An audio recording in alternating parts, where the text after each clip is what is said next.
So, when you were younger, did you know what you wanted to be in life? I didn't know what I wanted to do at all, to be honest with you guys. All I knew as a kid is that I had like a really vivid imagination. I think being in Virginia, because we didn't have as many options as someone in a bigger city, you just don't even consider the fact that you could do or be whatever you wanted to be. And that to me, that's the flaw in the system, because somehow our teachers were telling us that we could be anything we wanted to be, but it didn't resonate with me at all. I never, it's like that goes in one ear and out the other. It's like, you don't even consider it to like blow it off. It just in one ear and out the other. So I just remember always being curious. And so that's what kept me on the path of just sort of exploring, the arts, as in music and visual arts. Yeah. So the next question is, how did you convince yourself to take that first big step to do what you wanted to do instead of what people were telling you to do? Well, I remember being in high school for 20,000 kajillion years.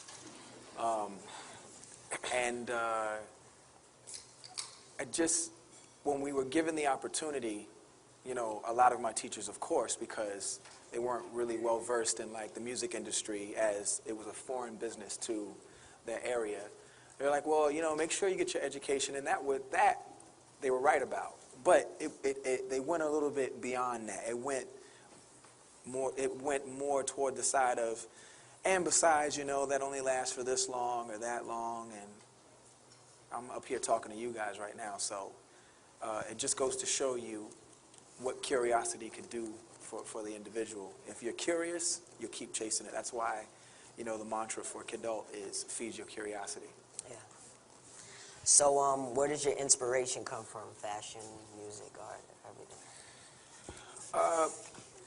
Again, it's that C word. For me, I just wanted to know about different things. I wanted to know about art. I wanted to know about different, various types of music and how it affected people. And I had no idea that my band teacher, when he wanted us to play rhapsodies and concertos and overtures, and they were fun. And we played Something Is Coming, and we played Flight of the Bumblebee. And I'm like, okay, yeah, this is fun, but I just want to play something with like big drums, and as it was the early 90s. And he was like, I'll let you play that if you can write it out. And so it was those type of things that sort of armed me for my future, because it made my taste in music diverse. And so that's kind of like why when it comes to my inspiration, it's like I can't really say that my inspiration was exactly my own. It was kind of influenced by some of the things that was being shoved and pushed on me. Like, no, you have to know how to play this. No, you have to know how to play that. So once you get into those, those little pockets of information, and that mode of diversity, it starts to make you curious about other things. Yeah. So, what do you do when you don't know what's next?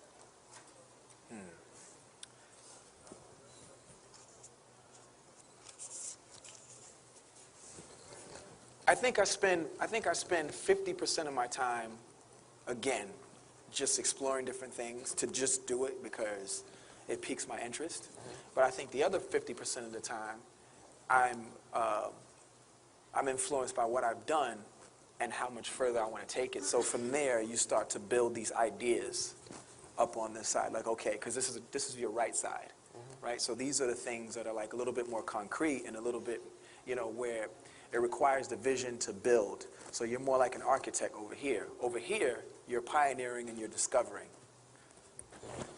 That's kind of like how it works. Yeah. Louder? All right. Okay. So, what advice would you give to a kid who comes from nothing?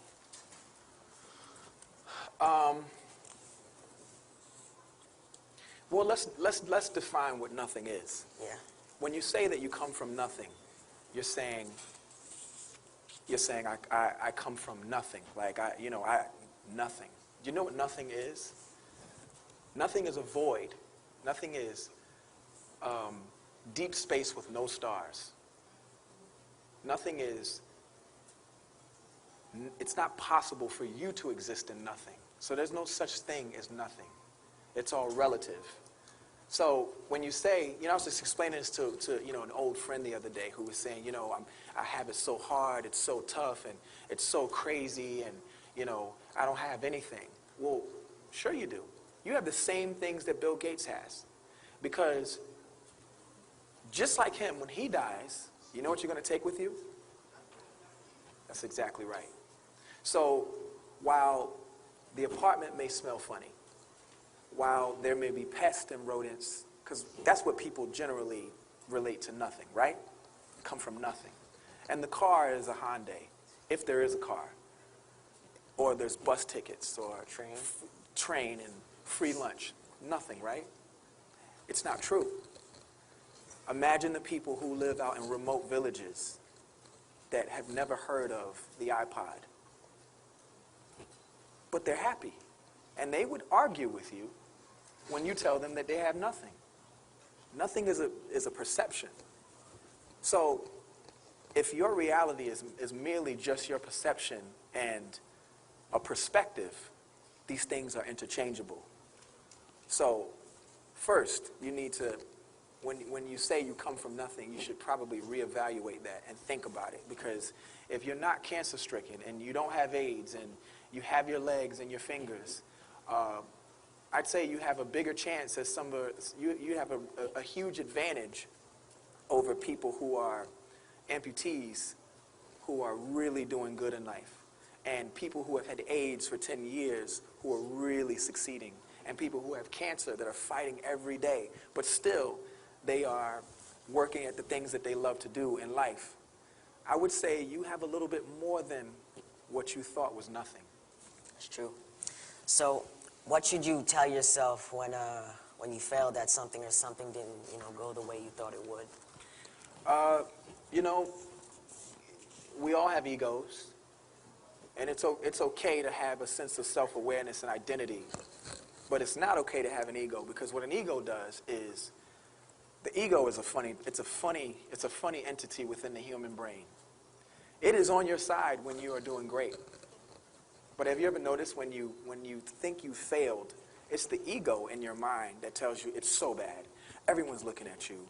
You start to sweat across your forehead, and you're like, oh my God, I can't believe this is happening. The whole entire world is watching. And none of it is true. When you're doing great, you shouldn't listen to that voice. When you're not doing as great, you shouldn't listen to that voice, because it's not good.